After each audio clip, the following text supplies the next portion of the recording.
Dans l'actualité également, quel avenir pour les cirques? La profession s'interroge, elle organise des états généraux à Antony dans les Hauts-de-Seine car elle se sent menacée et cherche à maintenir ses subventions malgré les économies que doivent faire les collectivités.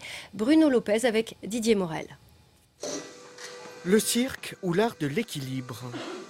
Équilibre à force d'entraînement, équilibre budgétaire aussi, puisque l'argent n'a jamais été aussi rare.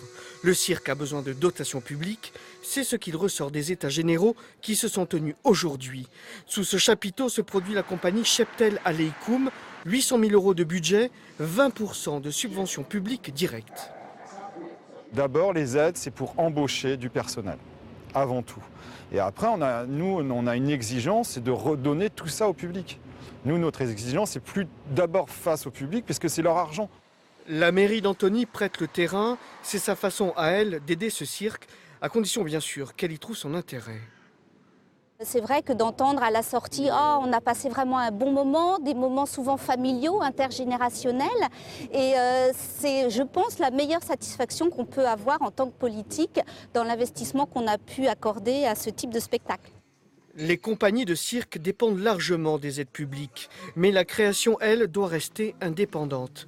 Exemple particulier ici, à l'Académie Fratellini. Budget 3,6 millions et une particularité, un autofinancement à plus de 50% grâce aux spectacles créés sur place. Quand on reçoit de l'argent public, il y a toujours des contreparties. Il y a un cahier des charges, c'est normal.